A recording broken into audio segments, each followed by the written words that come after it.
السلام عليكم ورحمة الله وبركاته. إن الحمد لله نحمده ونستعينه ونستهديه ونستغفره ونتوب إليه ونتوكل عليه ونعوذ بالله من شرور أنفسنا وسيئات أعمالنا. من يهد الله فهو المهتد ومن يضلل فلن تجد له وليا مرشدا. أشهد أن لا إله إلا الله وحده لا شريك له وأن سيدنا محمدا عبده ورسوله وصفيه من خلقه وحبيبه بلغ الرسالة وأدى الأمانة ونصح الأمة وكشف الغمة وجاهد في الله حق جهاده حتى أتاه اليقين. اللهم صل على سيدنا محمد وعلى آله وصحبه وبارك وسلم. أما بعد. Muslimin muslimat, sahabat pendengar IKIM yang dirahmati Allah Subhanahu wa taala. Marilah sama-sama kita memanjatkan setinggi-tinggi kesyukuran kehadrat Allah Subhanahu wa taala di atas segala nikmat yang Allah Ta'ala kurniakan kepada kita, terutamanya nikmat iman dan Islam. Dan marilah sama-sama kita bersyukur dengan mentaati segala perintah Allah, melaksanakan segala suruhannya dan menjauhi segala larangannya. Mudah-mudahan Allah Subhanahu wa Ta'ala sentiasa memberikan taufik dan hidayahnya kepada kita, menerima segala amal ibadah kita, mengampunkan segala dosa, kesalahan dan kesilapan kita, dan mudah-mudahan Allah sentiasa golongkan kita dalam kalangan hamba-hambanya yang bersyukur. Muslimin muslimat yang dirahmati Allah, kita berada pada ayat yang ke-191 daripada surah Ali Imran. Allah berfirman, A'udzu billahi minasy syaithanir rajim.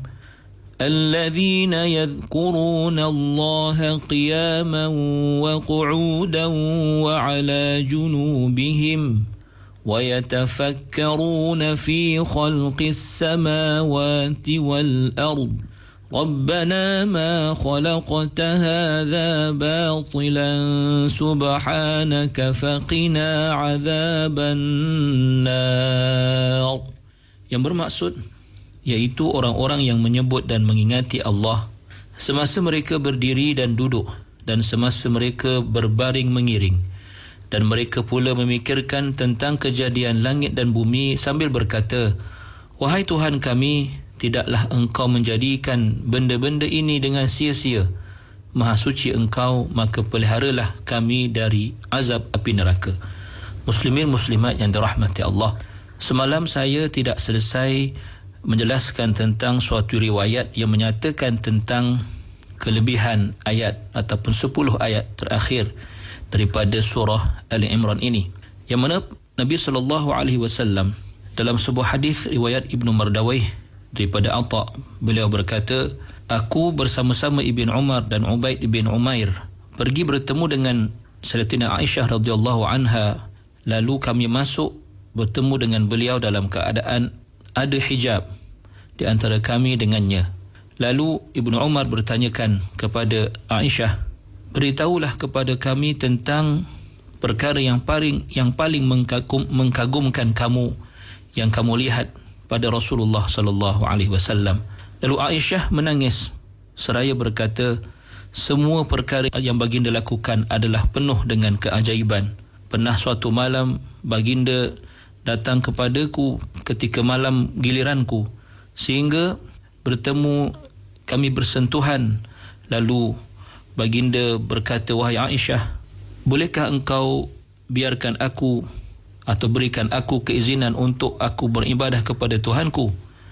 Lalu Aisyah berkata, aku berkata, demi Allah, sesungguhnya aku sangat suka untuk berada di sampingmu, dan aku juga suka engkau beribadah kepada Tuhanmu. Lalu baginda Nabi SAW pergi menuju ke Qirbah, lalu mengambil wuduk, dan baginda tidak membazir atau tidak memperbanyakkan air yang dicurahkan. Kemudian baginda bersolat, lalu menangis dalam solatnya sehingga basah janggut baginda. Kemudian baginda sujud, lalu menangis lagi sehingga basah bumi ataupun tikar ataupun lantai. Kemudian baginda mengiring di atas lambungnya sambil menangis sehingga datang Sayyidina Bilal untuk membawa Nabi ataupun untuk memberitahu Nabi tentang telah masuknya waktu subuh. Lalu Aisyah berkata, Bilal mengatakan, wahai Rasulullah, apakah yang menyebabkan Tuan menangis sedangkan Allah Subhanahu wa taala telah mengampunkan apa yang telah lalu dan apa yang akan datang bagi Tuhan. Lalu baginda bersabda, wahai Bilal, apakah yang boleh menghalang aku daripada aku menangis? Kerana Allah Subhanahu wa taala telah menurunkan ayat ini yang berbunyi, inna fi khalqis samawati wal ard, sehinggalah ke akhir surah. Kemudian baginda bersabda lagi, wailun, celakalah bagi orang yang membacanya tetapi tidak memikirkan isi kandungannya. Muslimin muslimat yang dirahmati Allah. Kemudiannya Allah Subhanahu wa taala memperihalkan dan memperincikan sifat-sifat golongan ulul albab yang dimaksudkan di dalam ayat yang ke-190 itu. Dengan ayat 191 ini, kemudiannya Allah Subhanahu wa taala memperihalkan sifat-sifat ulul albab yang telah disebut di dalam ayat 190. Di dalam ayat 191 ini dengan menyatakan bahawa golongan ulul albab ini ialah alladzina yadhkuruna Allaha qiyaman wa qu'udan wa 'ala junubihim, iaitu mereka yang antara sifat-sifat mereka ialah mereka yadhkuruna Allah, mereka sentiasa berzikir mengingati Allah Subhanahu wa taala, mendatangkan rasa keagungan Allah di dalam hati-hati mereka, memperbanyakkan tasbih dan tamjid dengan lidah-lidah mereka, dan mereka sentiasa dalam keadaan demikian dalam segala hal ehwal mereka. Dan mereka itu pula berzikir atau sentiasa ingat pada Allah Subhanahu wa taala tatkala mereka dalam keadaan berdiri maupun dalam keadaan duduk, bahkan dalam keadaan berbaring sekalipun mereka tetap dalam keadaan mengingati Allah Subhanahu wa taala. Maka di samping itu mereka juga mengingati Allah dengan sepenuh hati mereka, tidak hanya dengan lidah mereka, tetapi sentiasa ingat kepada Allah dalam apa juga keadaan mereka dengan hati dan lidah mereka. Selain itu, Allah Subhanahu wa taala menyifatkan lagi ulul albab dengan firman-Nya, wa yatafakkaruna fi khalqis samawati wal ard. Bermaksud satu lagi sifat orang-orang yang disebut sebagai ulul albab itu, selain daripada mereka mengingati Allah atau memperbanyakkan ingatan terhadap Allah Subhanahu wa taala, mereka tidak hanya dengan begitu sahaja, bahkan mereka menambah selain daripada mengingati Allah, mereka menambahnya lagi dengan at-tadabbur wa tafakkur, memikirkan dan mengkaji tentang kejadian yang diciptakan oleh Allah Subhanahu wa taala, kejadian Allah, penciptaan Allah pada langit dan bumi, dan apa jua yang telah Allah Subhanahu wa taala perlihatkan dengan keindahan dan kecanggihan penciptaan, yang mana semua itu akan meresap masuk ke dalam hati mereka sehingga diterjemahkan dalam bentuk keimanan yang mendalam, dalam bentuk kepatuhan yang sebenar-benarnya, ketundukan dan pengakuan yang sempurna tentang keesaan Allah Subhanahu wa taala dan juga keagungan kuasa Allah Subhanahu wa taala.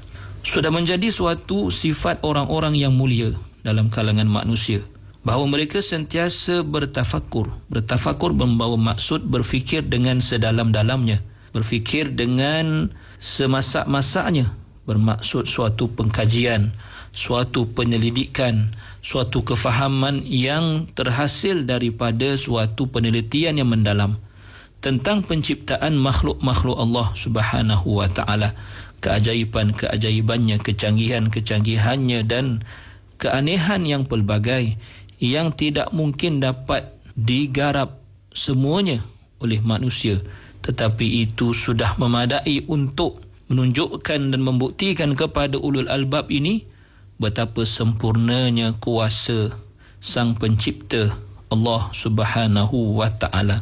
Maka sudah pasti dengan itu, dengan kita meneliti segala bentuk penciptaan, kecanggihan penciptaan Allah Subhanahu wa taala pada langit dan bumi, pada segala yang ada di langit dan segala yang ada di bumi, kita yakin dan ulul albab sentiasa yakin bahawa bagi makhluk bagi kejadian yang secanggih ini, sehebat ini, adanya Allah yang maha berkuasa, yang maha mentadbir dengan penuh kebijaksanaan. Maka ini membuktikan bahawa tanda-tanda kebesaran Allah itu pasti dapat dilihat oleh ulul albab pada semua yang dapat dilihat dan dikaji, sama ada di langit maupun di bumi. Muslimin muslimat yang dirahmati Allah. Para ulama telah menyebut banyak kata-kata ataupun pesanan-pesanan yang membawa kepada kebaikan, iaitu mengajak manusia kepada suatu bentuk pemikiran yang sempurna, pemikiran yang sejahtera, iaitu dengan bertadabbur, dengan merenung sedalam-dalamnya keajaiban penciptaan Allah. Seorang yang bernama Sulaiman Ad-Darani mengatakan bahawa sesungguhnya aku keluar daripada rumahku dan tidak ada sesuatu yang dapat kulihat melainkan aku dapat melihat nikmat Allah padanya, dan aku dapat melihat bagiku adanya pengajaran pada perkara yang kulihat tadi. Berkata Imam Al-Hasan Al-Basri, berfikir sejenak itu lebih baik daripada bangun sekalian atau sepanjang malam. Berkata Al-Fakhruddin Ar-Razi, dalil-dalil tauhid itu terkumpul pada dua bahagian, iaitu dalil pada al-afaq, dalailul afaq, iaitu dalil-dalil pada angkasa raya atau pada penciptaan Allah di langit, wa dalailul anfus, dalil-dalil yang ada pada diri-diri manusia. Bahkan Allah Subhanahu wa taala menyelar golongan yang melihat pelbagai pengajaran tetapi tidak mengambil pengajaran, melihat pelbagai perkara yang boleh diambil pelajaran dan teladan tetapi tidak mengambilnya dan tidak berfikir langsung tentangnya. Maka Allah berfirman, a'udzubillahi minasyaitonir rajim, wa ka'ayyim min ayatin fis samawati wal ardi yamurruna 'alayha wa hum 'anha mu'ridun. وَمَا يُؤْمِنُ أَكْثَرُهُمْ بِاللَّهِ إِلَّا وَهُمْ مُشْرِكُونَ. Dalam surah Yusuf ayat yang ke-105 dan 106 yang bermaksud, dan berapa banyak tanda-tanda kekuasaan Allah di langit dan di bumi yang mereka menyaksikannya berulang-ulang semasa mereka pergi dan datang, sedang mereka tidak juga menghiraukan dan memikirkannya. Dan orang-orang yang beriman kepada Allah, kebanyakan mereka tidak beriman kepada Allah, melainkan mereka mempersekutukannya juga dengan yang lain. Muslimin muslimat yang dirahmati Allah Subhanahu wa taala. Kemudiannya Allah memperihalkan tentang faedah-faedah, kebaikan-kebaikan hasil daripada zikir dan fikir, hasil daripada aktiviti mengingati Allah Subhanahu wa taala dan memikirkan tentang penciptaan Allah di langit dan di bumi. Dulu Allah berfirman, Rabbana ma khalaqta hadha batilan subhanaka faqina adzaban nar.